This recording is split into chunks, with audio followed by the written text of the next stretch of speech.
Bien, buenos días, bienvenidos.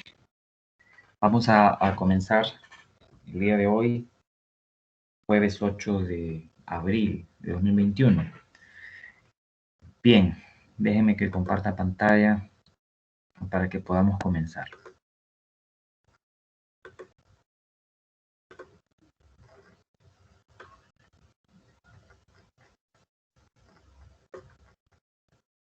Bien, en la temática del día de hoy, lo que vamos a tratar de ver de forma pues resumida son pues algunos fenómenos celulares, ¿no? Unos fenómenos que ocurren en las células,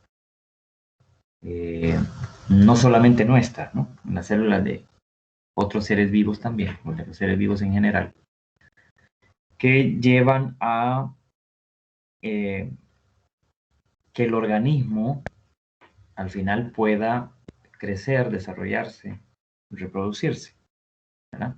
Entonces vamos a tratar de explicar el fenómeno de mitosis y meiosis y luego el origen de los gametos, la gametogénesis. Pero antes de eso, bueno, voy a mostrarles que en los libros de biología que hemos estado considerando, por ejemplo, en el libro de Solomon, los capítulos, en el libro digital de Solomon, el capítulo 28, pues habla de lo que vamos a tratar hoy, cromosomas, mitosis y meiosis.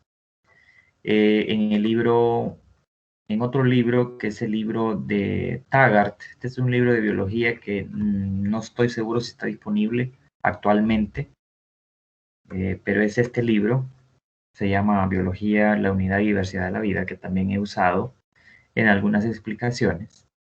Es un libro muy bueno.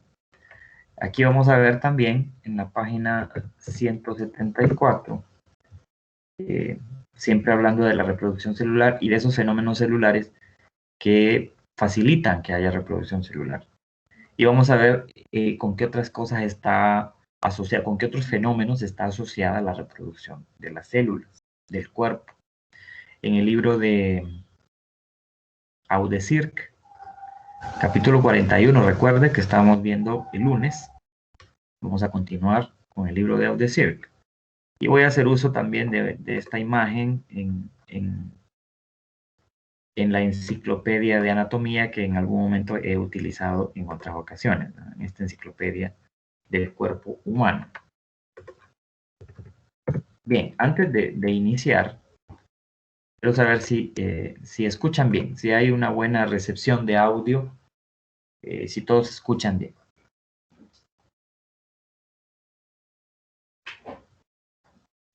Por lo menos Sí, se que... escucha bien, Lick. Sí, ¿verdad? Ok. Bueno, perfecto. Entonces, quiero que recordemos una cosa primero, y es que estamos hablando de fenómenos que ocurren a nivel celular, ¿verdad? Que ocurren en las células.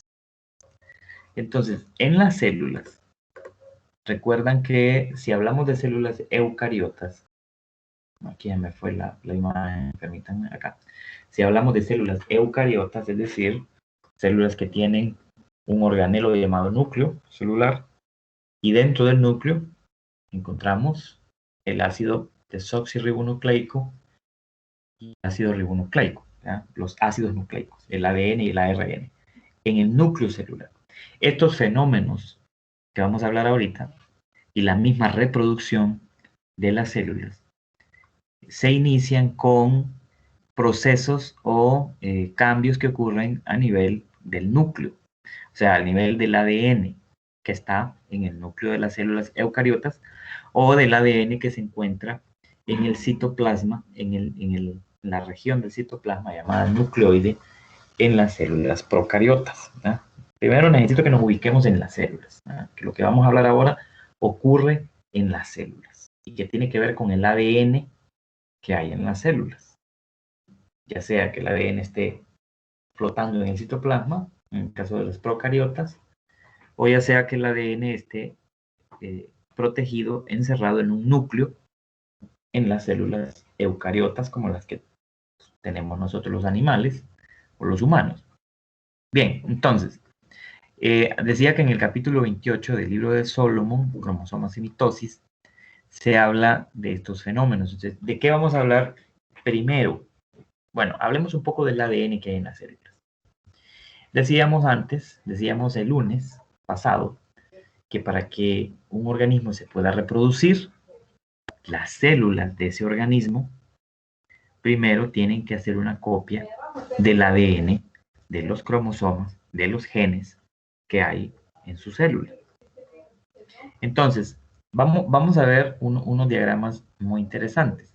Y vamos a ver qué es un cromosoma, qué es un gen, y qué es o cómo está formado ese ADN celular. Voy a hacer uso de esta imagen y luego me voy a ir al otro libro. Entonces, fíjense en este cuadro. Lo que se observa aquí es la estructura que tiene el ADN celular. El ADN es una molécula orgánica que tiene una estructura de doble hélice. ¿Ya? ¿Recuerdan? La doble hélice que formaba la estructura de los ácidos nucleicos. Si yo me voy a otro capítulo diferente, creo que está acá en el 12. A ver, no, permítanme, vamos a ver. Es el capítulo 12. Ahorita lo vemos. El capítulo 12 de Solomon, que hablaba de los compuestos orgánicos. ¿Recuerdan este capítulo? La química de la vida, los compuestos orgánicos. Entonces, en este capítulo 12 del libro de Solomon, cuando hablaba de ácidos nucleicos, ADN y ARN, se mostraba esta estructura. Ahorita lo vemos.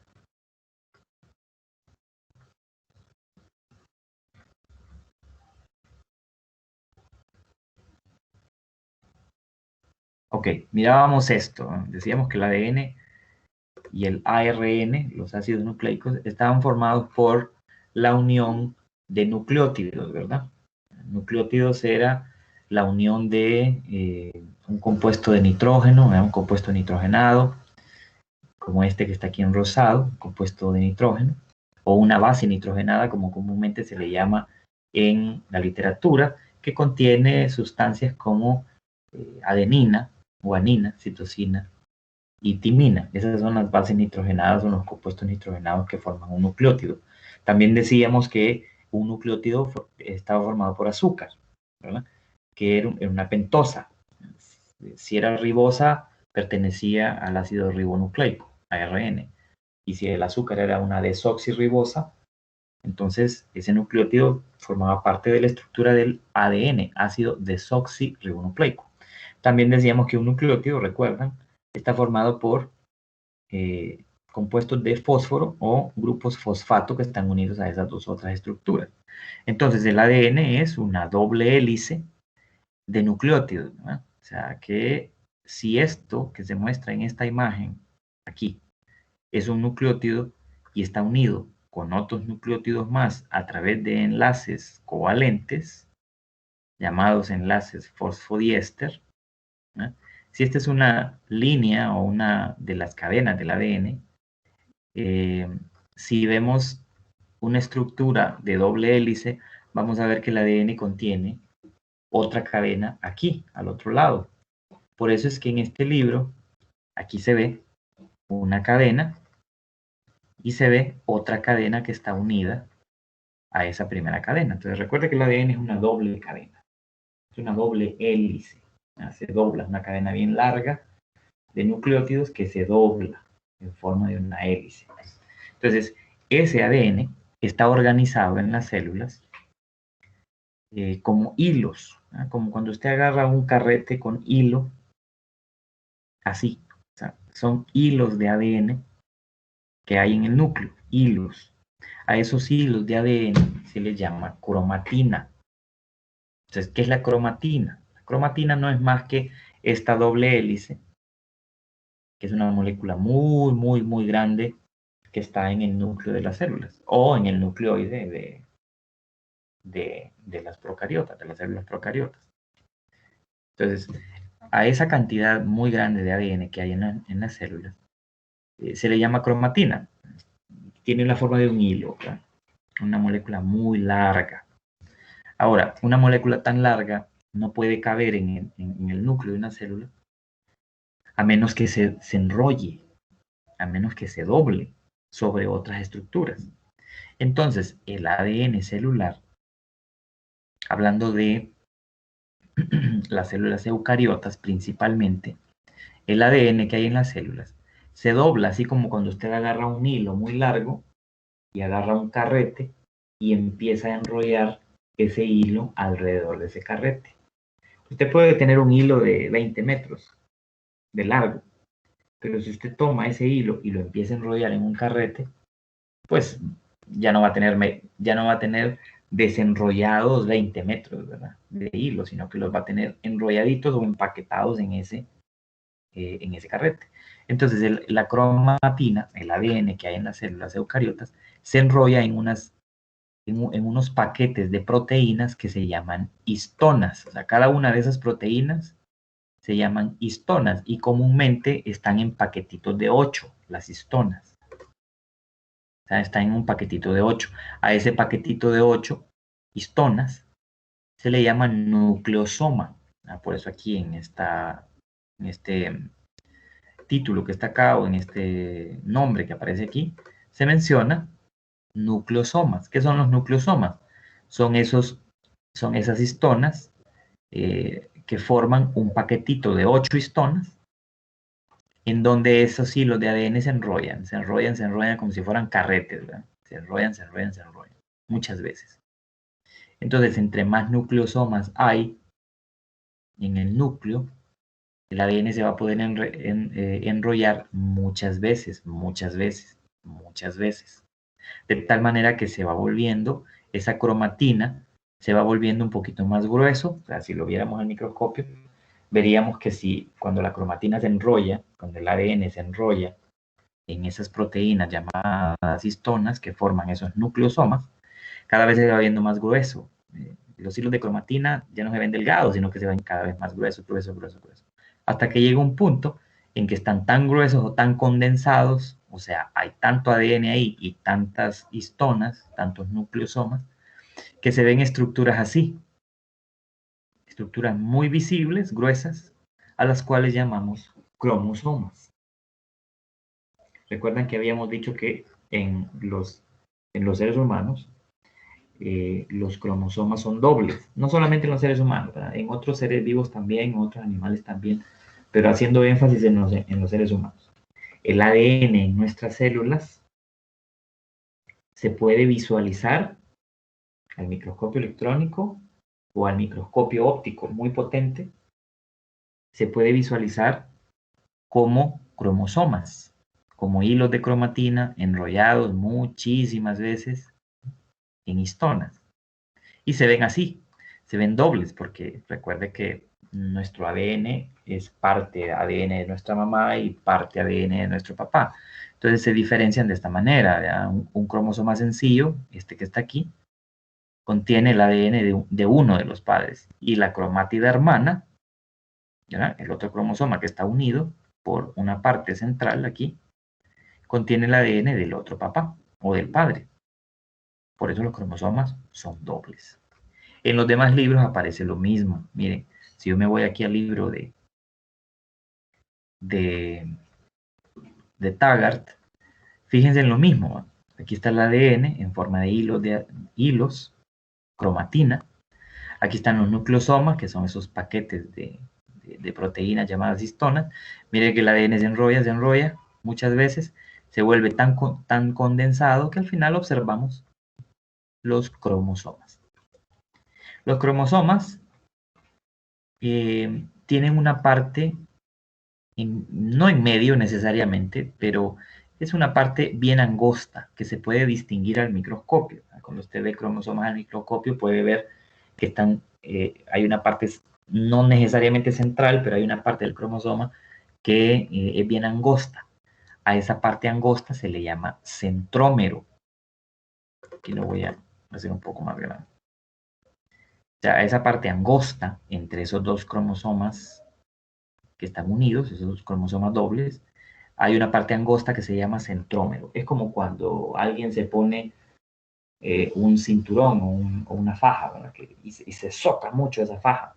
Entonces va a ver que en esa parte se va a hacer más estrecho el cuerpo, pues más o menos es así. El centrómero es la parte más estrecha que hay entre dos cromátidas hermanas, entre los cromosomas dobles. Ok, vamos bien hasta ahí. Ahora resulta que en la especie humana hay 23 pares de estos cromosomas dobles en las células del cuerpo nuestro. 23 pares hay. Esos 23 pares, como son pares, si usted los quiere visualizar como cromosomas sencillos y no como cromosomas dobles, entonces, ¿cuántos cromosomas hay en las células del cuerpo? Hay 23 pares, pero si son cromosomas simples, hay 46. Cuando digo cromosoma simple, me estoy refiriendo a un solo lado de este cromosoma doble, a uno solo de estos lados, a una sola cromátida, es el término correcto, a una sola cromátida, a esta parte. Entonces hay 46 cromosomas sencillos en las células somáticas del cuerpo de una persona, de un ser humano. Cuando digo células somáticas, estoy haciendo referencia a las células que forman pues todos los tejidos y todos los órganos del cuerpo. Esas son las células somáticas, las que forman, repito, todos los tejidos y todos los órganos del cuerpo. Entonces, el hueso, la piel, el pelo, los ojos, el hígado, el estómago, el intestino, las uñas, la lengua, los dientes, etcétera. Todas las células que forman esas estructuras, esas partes del cuerpo, esos tejidos, esos órganos, son células somáticas. Somático es una palabra que viene del griego. Soma quiere decir cuerpo. Entonces son células del cuerpo, células que forman el cuerpo. Se llaman células somáticas. Entonces las células somáticas contienen 23 pares de cromosomas o 46 cromosomas sencillos en la especie humana.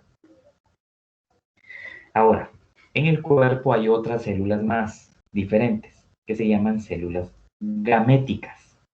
Ya no células somáticas, sino células gaméticas. ¿Quiénes son las células gaméticas? Los gametos. ¿Cuáles son los gametos? Los espermatozoides y los óvulos.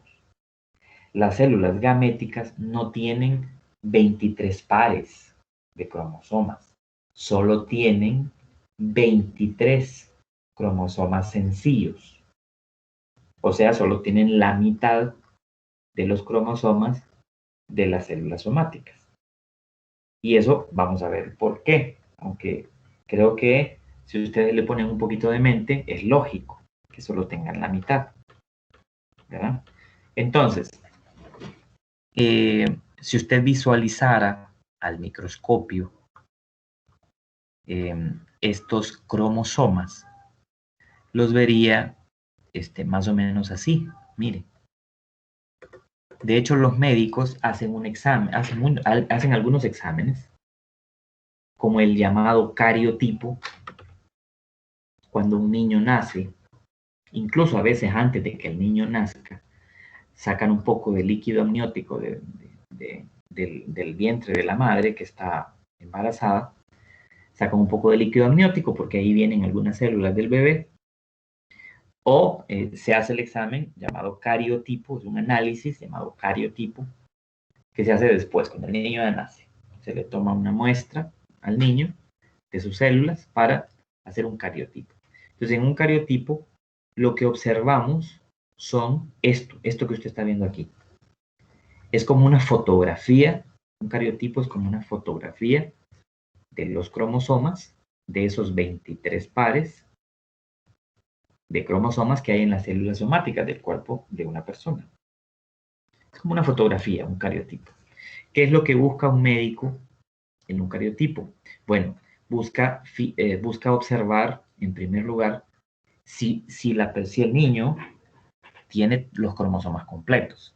O sea que si vienen 23 pares en esas células. Entonces, fíjense que es interesante, que eso es bien, bien interesante, que cada par de cromosomas tienen una forma, tienen un tamaño y una posición específica en las células, en el núcleo celular.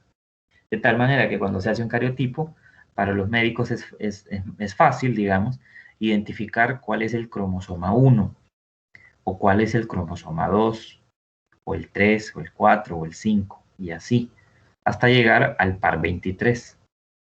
Fíjense ustedes que en este cariotipo se puede ver que los cromosomas están numerados del 1 al 22, o sea, del par 1 al par 22, y fíjense que en el par 23 son los cromosomas sexuales, ¿no?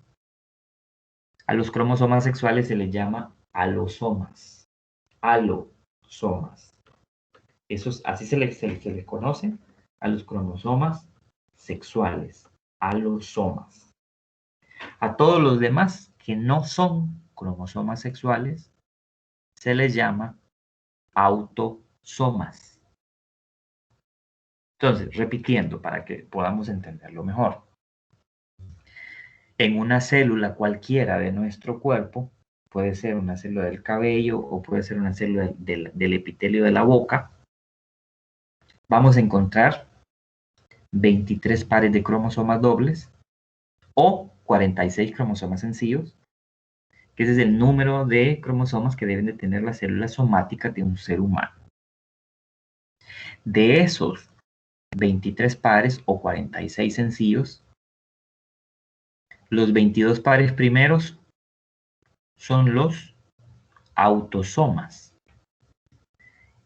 Y el último par, el par 23, son los alosomas, que son los cromosomas sexuales. Son el par de cromosomas que determinan el sexo, que pueden ser de dos tipos, ¿verdad? Los alosomas pueden ser de dos tipos. Pueden ser dos alosomas X, o puede ser un alosoma X y un alosoma Y. Sabemos que cuando se juntan dos cromosomas o dos alosomas sexuales X, el resultado es una mujer. Y cuando se aparea o se junta un alosoma Y con un alosoma X, el resultado es un varón, es un hombre. Eso lo saben. Ahora, otra cosa que tenemos que saber de estos pares de cromosomas. Bueno, tenemos que saber algo importante. Al fin y al cabo, ¿qué es lo que contienen esos cromosomas? Recuerdan que son ADN enrollado muchas veces en proteínas, ¿verdad? En histonas. Pero realmente, cuando nosotros analizamos qué es lo que está codificado aquí en este ADN, estamos hablando de que hay segmentos, o sea, si usted agarra este hilo de cromatina y cada cierto número de nucleótidos lo divide, hace divisiones, cada una de esas divisiones es un gen. Entonces, ¿qué contienen los cromosomas? Contienen genes. ¿Qué son los genes? Los genes son segmentos de ADN que codifican información de las características de esa persona, las características físicas de esa persona. O sea que en segmentos de esos cromosomas, en cierta cantidad de nucleótidos de esos cromosomas, vamos a encontrar genes que codifican o que contienen información codificada para las características que hacen de usted una persona única y diferente a todas las demás. Por ejemplo, en esos cromosomas hay genes para el color del cabello, el tipo de cabello, el color de los ojos, su altura, genes para la textura de su piel, genes para eh, de si sus dedos del pie son del mismo tamaño o son diferentes, genes para que si sus orejas son chiquitas o son grandes, genes para que si su nariz es chata o es alargada, genes para que si sus pestañas son cortas o son largas, para todas las características que lo hacen a usted ser usted. Eso es lo que hay en los genes, información que se traduce en características, incluso aquellas características que no vemos, por ejemplo, el grosor de las paredes de su corazón, eso está codificado en los genes. La velocidad del impulso nervioso, la forma de sus órganos, el funcionamiento del hígado, la producción de enzimas, la producción de hormonas en las glándulas, la formación de piel, de pelo, etcétera. Todas las características que nos hacen ser un ser vivo están codificadas en el ADN. Entonces, los cromosomas, al fin y al cabo, lo que contienen son genes. Genes que vienen por un lado de nuestro papá y genes que vienen por otro lado de nuestra mamá. Entonces, ¿qué es el fenómeno de mitosis? ¿Y qué es el fenómeno de meiosis? Bueno, antes de ver esos fenómenos, tenemos que ver lo siguiente. Aquí en el capítulo 40, voy a usar el libro de Aude Circa ahorita, capítulo 41, me voy a ir a un cuadrito. Después de que hablamos de reproducción, recuerdan, vamos a ver si está aquí el cuadro o es en el otro libro. Vamos a ver, ahorita lo veo. Déjenme ver si es en este libro donde está el cuadro o está en el otro. Pero no, aquí está, en este otro está. Lo voy a aumentar el cuadrito para que lo veamos. Aquí está, sí. Aquí está el cuadrito, miren, lo voy a hacer un poquito más pequeño para que lo veamos completo el cuadro. Ahí está, este cuadro que está aquí. Vamos a hacerlo un poquito más grande, pero vamos a subirlo un poco. Vamos a ver. Ups, me pasé. Aquí. Dice, comparación de los mecanismos de división celular. Entonces, fíjense lo que es la mitosis y lo que es la meiosis. Mitosis, como la palabra lo indica, es una palabra que significa división de la célula a la mitad. O sea, la división de una célula en dos. Es cuando una célula pues de la mayoría de los tejidos en nuestro cuerpo se divide en dos. Se reproduce para dividirse en dos células. Entonces, fíjense que la mitosis dice acá que es un proceso que en todos los eucariotas multicelulares ocurre. O sea, en todos los organismos eucariotas multicelulares vamos a encontrar este fenómeno. Y este fenómeno tiene como funciones, vea usted, aumento del tamaño corporal durante el crecimiento. ¿Por qué nosotros aumentamos de tamaño o por qué un ser vivo, un eucariota multicelular, aumenta de tamaño, se hace más grande a medida que crece? Es porque las células del cuerpo se están dividiendo por mitosis, o sea, están multiplicándose las células por mitosis. Quiere decir que cada vez hay más células. Y como cada vez hay más células, usted crece, aumenta en tamaño. Entonces la mitosis es la base del aumento de tamaño corporal cuando uno crece. Por otro lado, la mitosis también es el reemplazo de las células muertas o las células dañadas. Cuando usted se hiere, se quema, se raspa, ¿verdad? O le hacen una cirugía o pierde sangre por una hemorragia. Las células que se están perdiendo, las células que se están muriendo debido a ese golpe, herida, raspadura, quemadura, traumatismo, esas células que se están perdiendo, se perdieron del todo.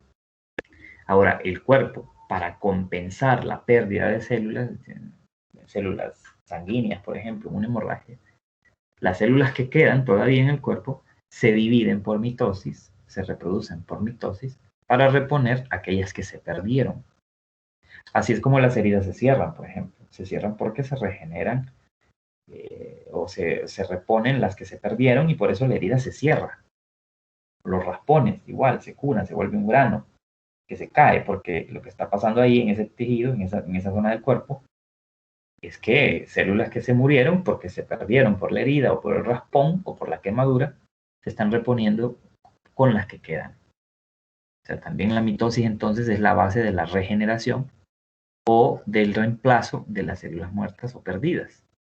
Y por otro lado, la mitosis también es el fenómeno que explica la reparación de los tejidos dañados. Igual, al interior del cuerpo también los tejidos se dañan. Por ejemplo, fíjese usted que tal vez esto no lo había considerado. Usted cuando come, cuando se lleva alimento a la boca, usted mastica los alimentos. Pero resulta que cada vez que usted mastica alimentos, está destruyendo el epitelio, o sea, la piel, que reviste o cubre el interior de su boca. Porque el alimento está destruyendo esas células por la acción mecánica de masticar. Entonces, esas células se tienen que reponer. Esas células ese tejido epitelial de la boca se tiene que reparar. Y se repara por mitosis, porque células que hay todavía en esa boca, en ese epitelio de la boca, se reproducen y reparan el tejido dañado. O cualquier otro órgano de su cuerpo que constantemente está regenerándose. Nuestros órganos, los tejidos de nuestro cuerpo, se regeneran. Se regeneran cuando hay algún daño. ¿Sí? Nuestro cuerpo está diseñado para autorregenerarse. Y esa reparación de tejidos se da por mitosis. Entonces vea la importancia de la mitosis. Vea lo que dice aquí. En especies unicelulares y en muchas multicelulares también es la base de la reproducción asexual. O sea, en organismos unicelulares, esos organismos unicelulares se reproducen por mitosis. O sea, que se dividen en dos. Generalmente, es lo común, se dividen en dos y producen a otro organismo. Ahora, la mitosis lleva etapas, pero antes de entender la mitosis tenemos que entender lo siguiente. Tenemos que entender esto, aunque está más simple, más simplificado en el libro de Solomon. Esto. Miren, todas las células del cuerpo tienen un ciclo de vida. Todas las células. Así como todos los organismos vivos del planeta, pues seguimos un ciclo vital. A partir de que nacemos, crecemos, nos desarrollamos, llegamos a reproducirnos y al final del proceso nos morimos, dejamos de existir. Eso es un ciclo natural que le ocurre a todos los seres vivos en el planeta. Entonces, a eso, o sea, al ciclo de vida que tiene lugar en cada célula, o sea, el ciclo de vida de cada célula del cuerpo de un ser vivo, se le denomina ciclo celular. Para la mayoría de los eucariotas, incluso algunas plantas, o sea, las plantas incluso, las células, todas las células, varían en cuanto al ciclo celular, ¿no? Recordemos que en organismos multicelulares, como hay tantos tipos de células, o sea, no todas duran lo mismo, no todas las células viven lo mismo. Usted no puede comparar, por ejemplo, la vida de una célula de su piel, de su epidermis, con la vida de una neurona de su cerebro. No puede, porque es obvio que la célula del epidermis es una célula que vive muy poco y constantemente tiene que estar reemplazada por otras. O sea, el ciclo celular de una célula de la piel, del epidermis, es bien corto, a diferencia del ciclo celular de una neurona. Una neurona es una célula que una vez que se forma, pues si usted cuida su cuerpo, sus neuronas ahí van a estar por décadas. O sea, el ciclo celular de una neurona es inmensamente largo. Son células que duran muchísimo tiempo. El ciclo celular de la sangre, de los eritrocitos, por ejemplo, es diferente también. Los glóbulos rojos tienen un ciclo celular o un ciclo vital de 100 a 120 días. Eso es lo que dura un eritrocito, de 100 a 120 días. A partir de que nace o que se desarrolla esa célula, hasta 100 o 120 días después, se destruye. Ese es el ciclo celular. Entonces, casi todas las células de nuestro cuerpo, bueno, todas, en realidad, todas todas las células de nuestro cuerpo siguen un ciclo de vida. A ese ciclo se le llama ciclo celular. Estamos hablando en este momento de las células eucariotas, ¿verdad? Como las nuestras. Ahora, un ciclo celular de una célula eucariota básicamente tiene, digamos, dos grandes fases. Una interfase celular, que es gran parte del ciclo de vida, o sea, la mayor parte de la vida de una célula es interfase celular. Ahorita le explico. Y una pequeña porción de la vida de una célula es la fase de mitosis, que es la fase M, como dice acá. Entonces, ¿qué quiero decir con esto de estas dos grandes fases de vida de las células? Bueno, miren, cuando una célula nace, que sería el inicio aquí, en esta otra imagen se ve mejor, ¿no? Sí, mejor lo voy a dejar en esto. Aquí, donde está apuntando la flecha, aquí es el inicio de una célula. Es cuando una célula eucariota nace. Le dio vida otra célula.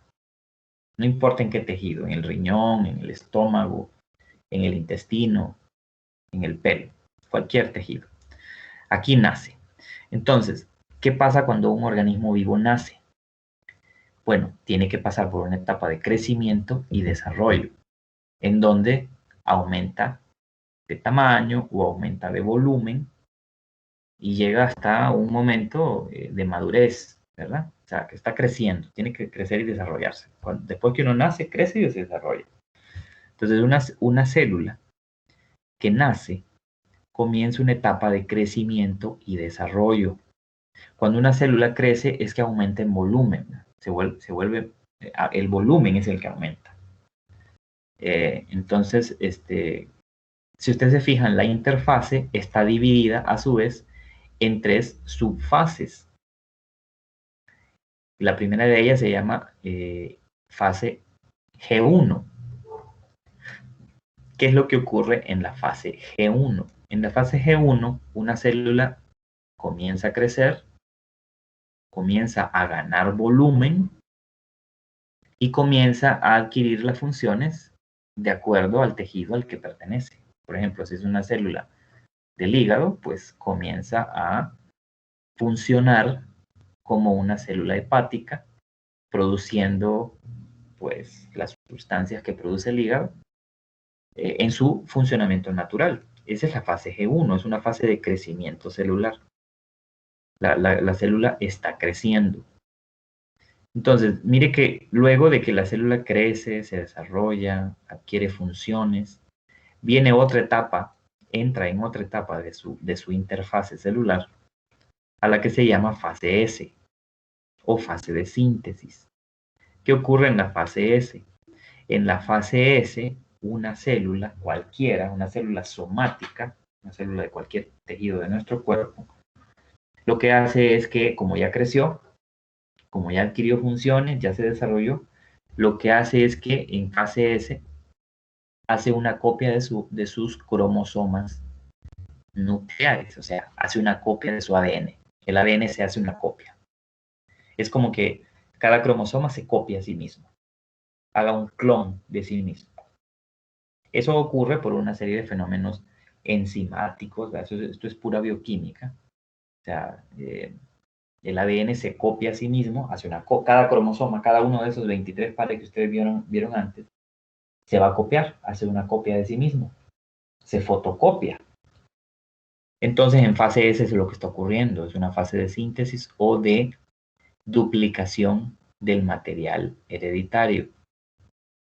Entonces, si una célula que nació tenía 46 cromosomas simples, si en esta fase de duplicación hizo una copia de cada cromosoma, entonces ahora no tiene 46, ahora tiene el doble, tiene 92. Fíjense que al final de esa duplicación de cada cromosoma, siempre en interfase, ¿verdad? Recuerden que estas fases son subfases de la interfase celular. Luego que la célula ha copiado el ADN, entra en una tercera subfase llamada G2. ¿Qué es lo que ocurre en G2? Pues ocurren muchas cosas, pero básicamente lo que está ocurriendo es que la célula se está preparando para dividirse o se está preparando para hacer mitosis celular. para dividirse en dos. Entonces, una vez que se ha preparado la célula, por ejemplo, duplicando también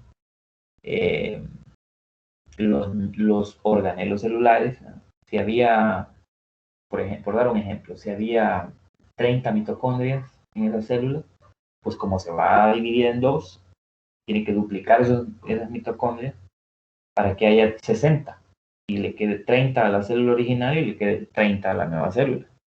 Entonces, en ese tipo de preparaciones está, preparándose la célula para dividirse. Y luego, cuando ha terminado sus preparativos, entonces empieza la fase de mitosis celular. En la mitosis hay cuatro etapas, ahorita las voy a explicar. Después de esas 4 etapas de la mitosis, sigue un proceso que se llama citocinesis, que es la división del citoplasma para dar lugar a 2 células. Eso es un ciclo celular. Claro, esto es una explicación general, ¿verdad?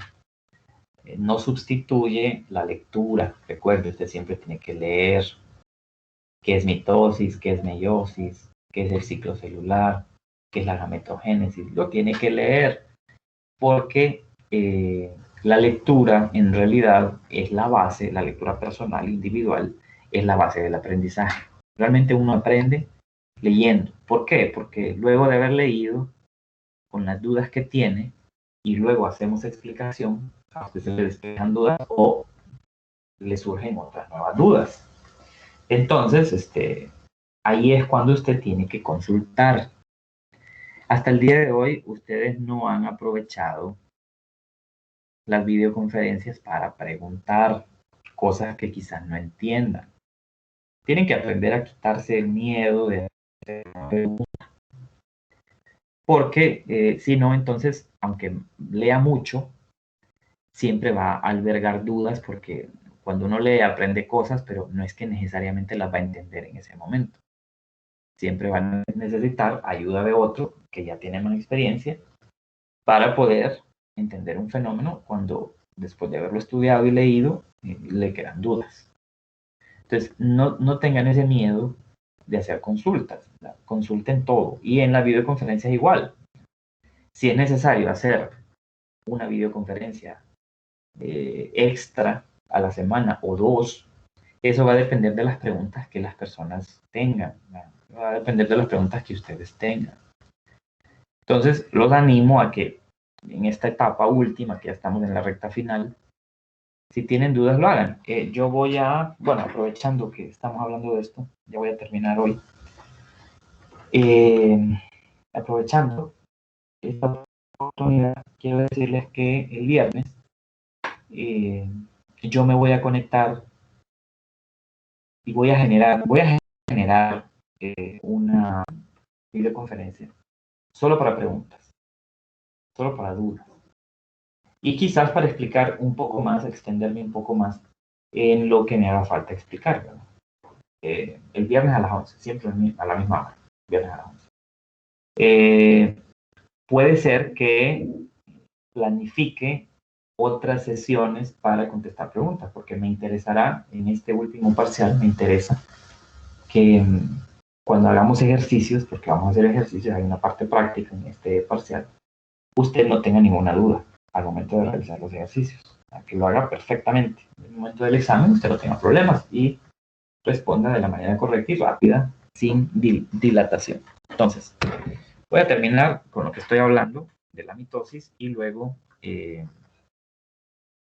pues le doy algunos anuncios. Entonces, esa mitosis, les digo yo, esa mitosis es un proceso que lleva 4 etapas. Esas etapas se las voy a explicar no en este libro, sino en este otro, que está un poco más claro. Miramos acá. Vamos a ver. Estas son las etapas de la mitosis celular. Profase es la primera etapa de la mitosis. Profase.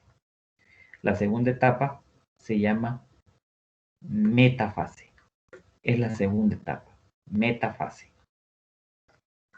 La tercera etapa se llama anafase. Y la cuarta etapa de la mitosis se llama telofase. Bien, vamos a ver, lo voy a explicar de manera rápida. de manera, a ver, espérenme.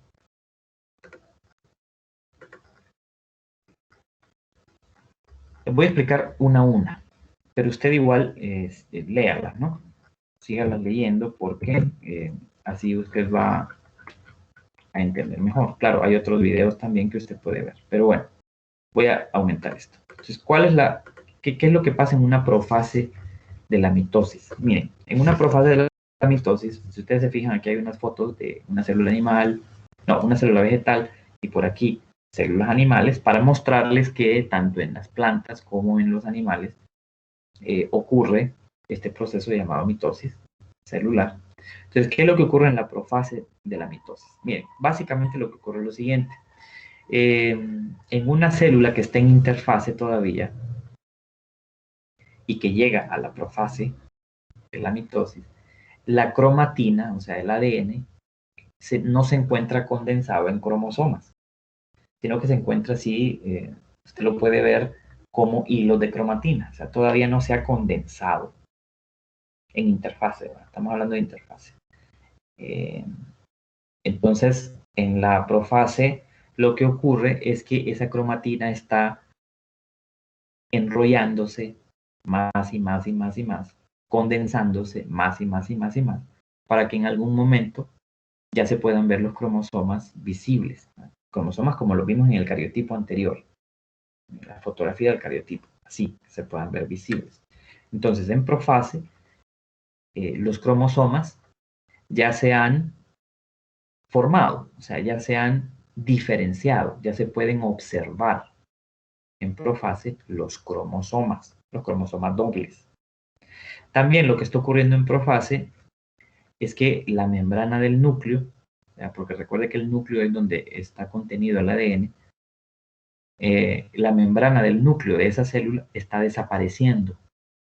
Está desapareciendo para dejar salir a esos cromosomas. Ahora, recuerde que aquí ya los cromosomas no son 23 pares, ¿verdad? Ahora son el doble, porque recuerde que venimos de una fase S en donde se duplicó cada cromosoma, se hizo una copia. Entonces ya aquí no hay 46 cromosomas, hay 92 cromosomas, ¿verdad? O sea que hay 46 pares. Recuerde que aquí están el doble. Entonces, en la profase, los cromosomas están duplicados, ya no hay 46, sino que hay 92 cromosomas sencillos o 46 pares. O sea que cada cromosoma se duplicó, hizo una copia de sí mismo, el núcleo está desapareciendo y también unos organelos, unos organelos que se llaman centrosomas, que son estos que están aquí, estos puntitos que se ven aquí, estos centrosomas, se han duplicado también y se empiezan a mover en la célula para ponerse en un extremo y en otro de la célula. Eso es lo que está ocurriendo en la profase. Aquí se puede ver en fotografía, en una célula vegetal, cómo se ven los cromosomas en la profase. Se ven que ahí están, se ven gruesecitos, se ven condensados esos cromosomas. Luego, en la metafase, ¿qué es lo que ocurre? Que sería la segunda etapa de la mitosis. La primera es la profase, la segunda es la metafase. En la metafase, esos cromosomas dobles, duplicados, copias y duplicados, eh, se han unido a unos hilos, a unos microtúbulos, que son unas proteínas en forma de hilos, que han sido producidas por estos organelos que mencionábamos que se llamaban centrosomas. Entonces, o centriolos también se les llama. Esos centriolos o centrosomas han estado produciendo unas proteínas que en forma de hilos o lazos que se han pegado en el centrómero de cada cromosoma, o sea, en la parte más estrecha de esos cromosomas, ahí se pegó ese hilo o ese lacito. Entonces, en metafase lo que ocurre es que esos hilos, esos microtúbulos, así se le llaman, microtúbulos del uso acromático, así es como se les llama, comienzan a ubicar a los cromosomas en el ecuador de la célula, o sea, en medio de la célula. Los empiezan a jalar hacia ahí. Comienzan a colocarse esos cromosomas, las copias y esos originales, pegados a esos hilos del uso acromático, a esas proteínas llamadas microtúbulos del uso acromático, se están colocando esos cromosomas en el ecuador de la célula. Ahí se están moviendo hacia la mitad de la célula. Aquí se puede ver en una fotografía de la célula animal, aquí están los centriolos, y aquí estas líneas que se miran como café son esos microtúbulos del uso acromático, esas proteínas en forma de lazos o de hilos que están unidos a ese centrómero del cromosoma y los están ubicando en el medio de la célula. Miren, igual acá en la célula vegetal. Eso pasa en metafase. En anafase lo que ocurre es que esos mismos hilos del uso cromático están ahora más bien jalando hacia un lado los originales, a los cromosomas originales, y hacia el otro lado de la célula están jalando las copias. Aquí se puede ver, mire, aquí está el centriolo, aquí están los hilos, esos microtúbulos del uso cromático, aquí están los cromosomas, los originales o copias. Unos están siendo jalados para un lado, para un polo de la célula, y los otros están jalados para el otro polo. ¿Cuántos se jalan para un polo y el otro? 46 para un lado y 46 para el otro. Recuerda que habían 92, ¿verdad? Entre copias y originales. Entonces, se están jalando por un lado, para un lado 46 y para el otro lado 46. Eso es en anafase. Luego, en la telofase, lo que ocurre es que ya hay 46 cromosomas de un lado y 46 cromosomas del otro lado. Empieza a desaparecer los microtúbulos del uso cromático, como que se despegan del centrómero de los cromosomas, desaparece, se despega, comienzan a desaparecer esos hilos, y los centriolos también empiezan a ubicarse en otra parte de la célula. Y ahí es cuando comienza la otra etapa que habíamos mencionado aquí arriba del ciclo celular, que se llama citocinesis, la división del citoplasma. Una vez que en la telofase ya los cromosomas hay 46 de un lado y 46 del otro, entonces empieza a dividir la célula en su citoplasma, se empieza a dividir en dos. Ese proceso de que se divide el citoplasma se llama citocinesis, la división del citoplasma, que es lo que aparece aquí en este cuadro. Dice, mire, mitosis y citocinesis. ¿Qué es la citocinesis? La división del citoplasma para dar lugar al final a dos células. Entonces, al final de la telofase, lo que se va a obtener son dos células con el mismo contenido de cromosomas, con 46 cromosomas individuales cada una o con 23 pares de cromosomas cada uno. Bueno, no nos da tiempo para continuar con la explicación. Recuerden que les había dicho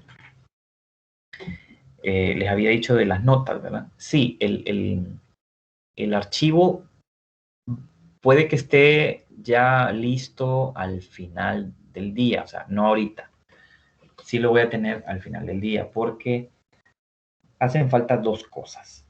Hacen falta poner en el cuadro las notas del foro, ¿verdad? Del primer parcial.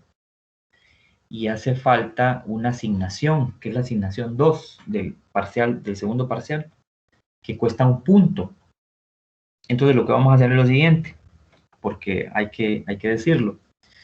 Al final del día yo voy a subirles el archivo con ya ese foro calificado, ¿verdad? Pero hará falta todavía eso de la asignación de un punto del segundo parcial, porque al final no se las puse. Ese fue un error mío porque yo no se las subí. Pensé que se las había subido, pero no se las subí. Entonces voy a dar tiempo, voy a subir esa actividad de un punto del segundo parcial, se la voy a subir al aula, al segundo parcial, por supuesto, para que puedan tener tiempo entre mañana y el fin de semana, para que la puedan hacer, una actividad sencilla, corta, ¿no? Para que la puedan hacer y completar ese punto que nos hace falta del segundo parcial. Pero sí les voy a subir al final del día el archivo con las notas que tienen de las demás asignaciones y de los exámenes parciales hasta el tercer parcial. Sí quiero comentarles algo muy importante, y es que